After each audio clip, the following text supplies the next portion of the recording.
Drey, welcome to Hibernian. Thank you, it's good to be here. How's it been so far? I mean, this is your standard pre-season new signing interview, but things are probably a lot different to what you're used to for all the boys, really. Yeah, I mean, it's been completely different from anything I've experienced before. And normally my kind of future was sorted out before heading into the summer break, but no, I mean, it's good to finally have things over the line, and really happy to be here and in the building with all the boys and back to a bit of normality with the training. You had other options elsewhere, north and south of the border. What was it attracted you about Hibernian, and you made quite an early decision? I mean, you could have mulled it over for a while. What brought you here?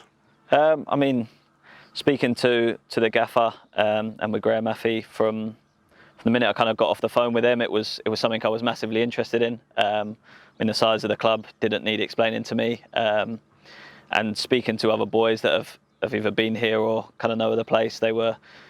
Everyone kind of spoke very highly of it, so it was quite an easy decision for me to make. I'm settled up in Scotland. Obviously, like you said, had a few options and things to think about, but kind of when it came down to it, this was the kind of one place I did want to end up. So when your name got out there as a target for the club, there were a few boys that were singing your praises, not least Danny Swanson. I won't ask how much you paid him for the article, but who did you speak to, and what was the kind of feedback you had about the club? No, just even, obviously Swanee's a Hibs fan himself and obviously spent time here. I'm quite close with Liam Craig as well, who obviously was obviously here as well in the past, and both of them over the last 2 years I've been at St Johnstone haven't spoke very highly of the club. Obviously both said it's a great place to come and play football, and it's one I'm really excited to get going. What are you looking forward to? I mean, what was your experience of playing against Hibs, maybe in terms of the stadium or the kind of big games you're looking forward to being involved in?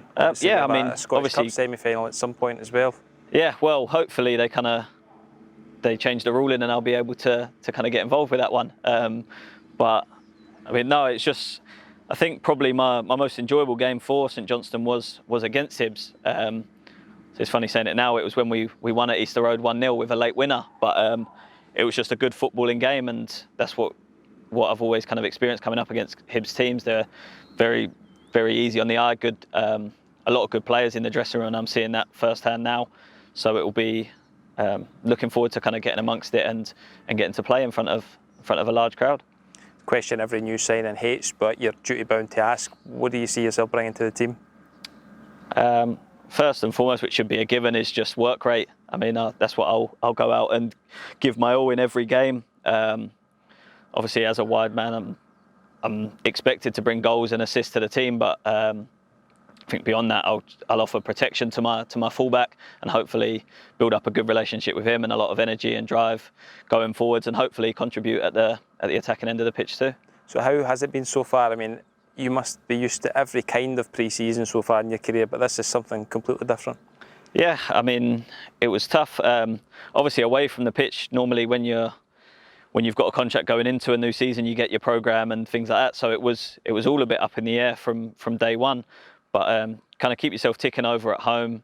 You've got to kind of find the motivation to go out and do your own stuff. But no, I mean, once you come in the building, I mean, the first few days we were just turning up, given a kit to wash at home, come in, out onto the grass, do your session, away from everyone else. It was all distance training, and then back in the cars home. Same again the next day. So it has been different, but I mean, now we've got the green light into contact training, and it's getting kind of back to normal, back to kind of what we all know and what we all enjoy. You were good enough to put your hand in to come and train before the contract was signed off.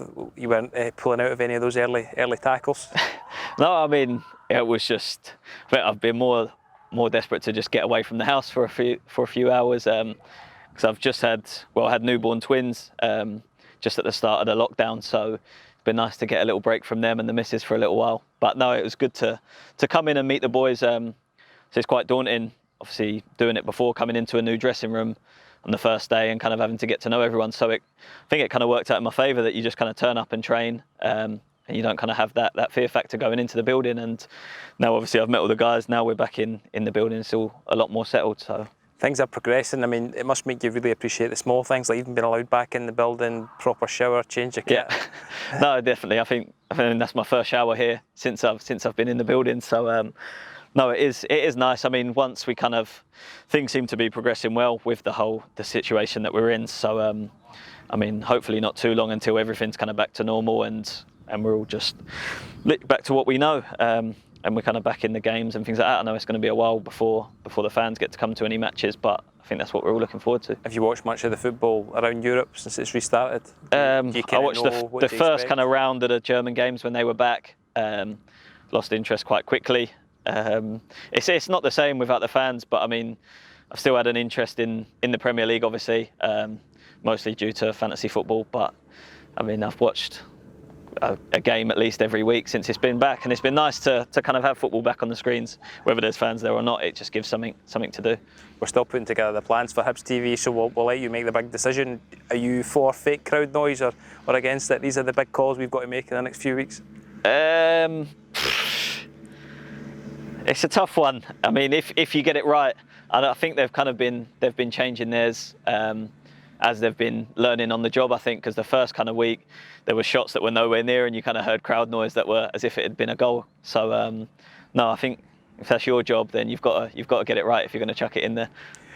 At least from a Scottish perspective, the players have had a bit of time to gradually build up before the games programme starts. So you boys must be desperate to get into the bounce games and then get ready for the real thing. And yeah, start of August. I mean, the gaffer's very good here. Obviously, I've only worked with him a very short amount of time, but he's really organised and he kind of lets us know what we're in for days in advance. So we know our plan for the month. We know the games we've got coming up.